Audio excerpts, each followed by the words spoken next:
Hello everybody, just me on this Protection Insight podcast today, but we're going to take a closer look at the letter, or as you might call it, the expression of wishes that can be used alongside a trust. Now we're going to look at what it's used for, how to set one up, and how to make amendments in the future if you need to. Now, we know that there is a huge gap in our industry when it comes to the amount of life insurance policies that are actually written into trust. If you look at Swiss Re's Health and Term Watch, published in May 2021, they stated that 14% of level term policies taken out the previous year were written into trust based on the providers that shared the data. So clearly there's quite a bit of work to do in terms of writing more policies into trust. But we're not really going to focus on the trust completion process in this podcast. We've got a whole series of Protection Insight podcasts which cover that process from all the main providers. For me, a letter of wishes is very often a missing component, and it's not even considered for many policies which are actually written into trust. What you're going to see here is really just how important that process really is. And if you do build this into your process, it really will help demonstrate your professionalism, your expertise as an advisor, plus the client also will really understand exactly what this whole piece of advice was all about. So let's get started with a very simple question. If you write a life insurance policy into trust, and you indicate a default beneficiary on a discretionary trust, who will the life company pay the proceeds to in the event of a claim? Well, the answer is it won't be the default beneficiary. They'll actually pay the claim proceeds to the owners of the policy. That's the trustees. It's the trustees' job to pay the proceeds on to the intended beneficiaries. Why? Because you've used a discretionary trust. Discretion refers to the choice that trustees have, the choice to pay the proceeds to the person or persons that they feel is appropriate. Do they have unlimited choice? No, they don't. There's usually a list of discretionary beneficiaries mentioned on the trust form. Some providers call this section possible or potential beneficiaries, but it's quite consistent on most discretionary trusts that you use for protection policies. Typically, it's close family members. And these beneficiaries are what I would call the candidates. They're the people who can receive the policy proceeds. The trustees can pick from this list. But in actual fact, the trustees can actually award benefit to anybody who's been named to them in writing by the settlor. The only person who can't benefit is the settlor, but anyone else can. Now, the details of this specific person or persons can either be captured on the trust form or in a letter of wishes. Now, for this podcast today, we're going to stick with our case study example, which is John, who has a life insurance policy with a sum assured of £250,000. He has an unmarried partner who is Janet, and he wants the proceeds to go to her in the first instance.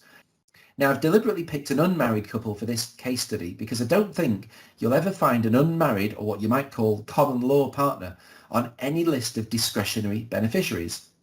That means the trustees don't have the power to award payment to that person unless they've been notified in writing by the settlor. Again, either on the trust form or in a letter of wishes. So this is a particularly good example of where a letter of wishes fits really well. Now, after that, John has indicated that he wants the proceeds to go to his children in equal shares. So Janet first, then the children. Now, as simple as that instruction is, it simply isn't possible to articulate that level of detail to the trustees on any trust that you use for protection policies. You might be able to write Janet's name down on the trust form, but what about that second instruction to pay the proceeds to the children? Well, that's precisely why we should be setting up a letter of wishes. So to demonstrate this, what I'm going to do to start with is open up Microsoft Word. This is going to be a simple letter composed on Word, and I'm going to address this letter to each of the trustees. So in this example, that's Janet, Brian, and Mary. Now, each trustee needs to have a copy of this letter because it's going to tell them what they need to do should the time come. Until there is a claim, they don't have anything to do, so they just need to keep this letter in a safe place. Now, what I've seen in the past by some advisors is that this letter, once put into an envelope, they write the text on the back that says, to be opened in the event of John Smith's death. Well, I think that's quite a good idea personally, because A, the trustees don't really need to see what it says now, but B, a statement like that really does show how important and serious this whole thing is. But it is optional, you don't have to do it, just an idea. So back to the letter. This letter is written by the settlor, who in our case study is John, and he's the life assured, he's the person who's creating the trust and this letter. So I'll add his full name and address here. We're going to date the letter, and it's very important that you do that. Make sure you date the letter, and I'll explain why in just a second. Then I think it's a good idea to add a title description to what this letter of wishes is actually referring to. So I'll enter letter of wishes, John Smith, discretionary trust, Aviva, policy number, 4th of August 2021. I think a title like that makes it really clear about exactly what this letter of wishes is referring to, because we've got the policy number, we've got the date that the trust was created, the 4th of August, we've got John Smith, the settler, and we've got the life company, which is Aviva. Just keep it simple and obviously keep it clear. What next? Well, this is a letter, so I'm going to address this to the first of those trustees, which in this example is Brian. So, dear Brian, this letter explains my wishes with regard to the actions I'd like you and your fellow trustees to take with regards to my life insurance policy in the event of my death. Each trustee has a copy of this letter. So what we're saying here is this letter is going to tell them what to do, who to pay the proceeds to. It's also saying that the other trustees, Janet and Mary, also have a copy of this letter. Now we get to that first instruction. First priority is that my partner Janet Brown is looked after. Therefore, it's my wish that 100% of the proceeds of this life insurance policy should go to her if she survives me. So, if he dies before her, pay all the proceeds to Janet.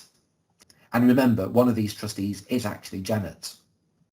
And the next instruction, my second priority is that the proceeds of this life insurance policy should then go to my children and be split equally between them. So if she dies before him, the instruction is to pay all the proceeds to the children and split it equally. Now that really is as simple as it needs to be. Your question as the advisor should always be, is it clear? Will the trustees be able to understand what the settler wants them to do? For me, I'd say that's pretty clear. So all John needs to do now is sign and date the letter. That's really important. It must be signed and it must be dated. Why?